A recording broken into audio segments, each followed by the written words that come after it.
شب برات بخشش مانگنے کی رات، روزی مانگنے کی رات، مصیبتوں، بیماریوں، پریشانیوں سے، بے اولادیوں سے، اولاد کے نافرمانیوں سے نجات مانگنے کی رات۔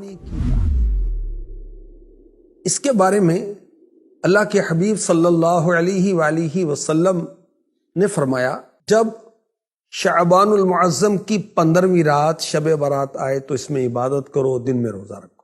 بے شک اللہ پاک اس رات سورج غروب ہوتے ہی آسمان دنیا کی طرف نزول رحمت فرماتا ہے اور ارشاد فرماتا ہے کوئی بخشش مانگنے والا میں اسے بخش دوں، ہے کوئی روزی مانگنے والا کہ اسے روزی دوں، ہے کوئی مصیبت میں مبتلا کہ اسے عافیت دوں، ہے کوئی ایسا یہاں تک کہ فجر کا وقت شروع ہو جاتا ہے۔ شب برات کے 6 نوافل کے بارے میں کچھ عرض کرتا ہوں۔ امیر المؤمنین پہلی صدی کے مجدد حضرت سیدنا عمر بن عبدالعزیز رحمۃ اللہ تعالی علیہ ایک مرتبہ شعبان المعظم کی نصف رات یعنی 15ویں رات یعنی شب برات عبادت کر رہے تھے۔ آپ نے جب سر اٹھایا تو ایک سبز پرچہ ملا جس کا نور آسمان تک پھیلا ہوا تھا۔ اس پر پتہ کیا لکھا ہوا تھا؟ هذه براءة من النار من الملك العزيز لعبده عمر بن عبد العزیز، خدائے مالک و غالب کی طرف سے یہ جہنم کی آگ سے آزادی کا پروانہ ہے جو اس کے بندے عمر بن عبدالعزیز کو عطا ہوا ہے۔ تو شب برات عبادت کی رات، شب برات نوافل کی رات، دعاؤں کی رات، نماز کی رات، کثرت درود کی رات، اپنے گناہوں کو یاد کر کے اس کی معافی مانگنے کی رات۔ اور اولیاء کرام کی یہ روٹین رہی کہ وہ شب برات پر مغرب کی نماز کے فرض اور سنتوں کے بعد 6 رکعت 2 کر کے پڑھتے تھے۔ پہلی 2 رکعتوں میں یہ نیت، یا اللہ ان 2 رکعتوں کی برکت سے مجھے درازی عمر بالخیر عطا فرما۔ پھر 2 رکعتوں میں یہ نیت فرمائیں، یا اللہ ان 2 رکعتوں کی برکت سے بلاؤں سے میری حفاظت فرما۔ پھر 2 رکعت پڑھنی ہے تیسری مرتبہ، اس میں کیا نیت ہوگی؟ یا اللہ ان 2 رکعتوں کی برکت سے مجھے اپنے سوا کسی کا محتاج نہ کر۔ نوافل پڑھنے کا طریقہ کیا ہے؟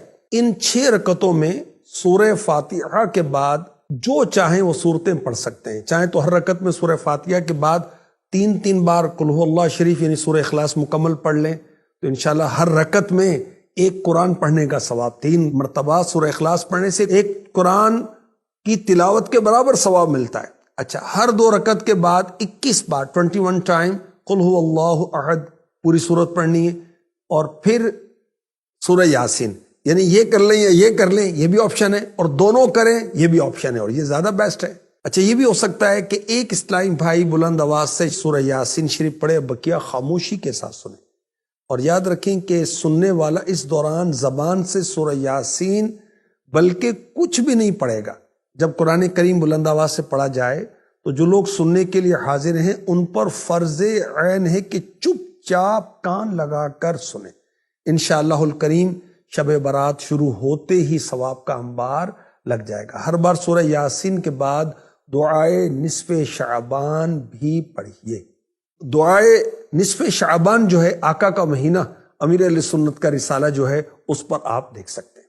اللہ کے حبیب صلی اللہ علیہ وآلہ وسلم نے فرمایا، جس نے عیدین یعنی عید الفطر اور عید الاضحیٰ کی رات اور شعبان المعظم کی 15ویں رات یعنی شب برات عبادت میں جا کر گزاری، اس دن اس کا دل نہیں مرے گا جس دن لوگوں کے دل مر جائیں گے۔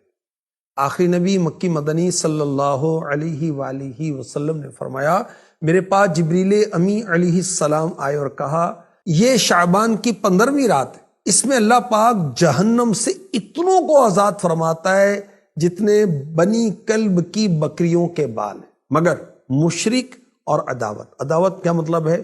دشمنی رکھتے ہیں آپس میں ایک دوسرے سے، اور رشتہ کاٹنے والے یعنی خونی رشتے ہوتے ہیں ان سے تعلقات ختم کر لیتے ہیں، تکبر کے ساتھ ٹخنوں سے نیچے کپڑا لٹکانے والے، والدین یعنی پیرنٹس ماں باپ کی نافرمانی کرنے والے، اور شراب کے عادی کی طرف اللہ پاک نظر رحمت شب برات میں بھی نہیں فرماتا۔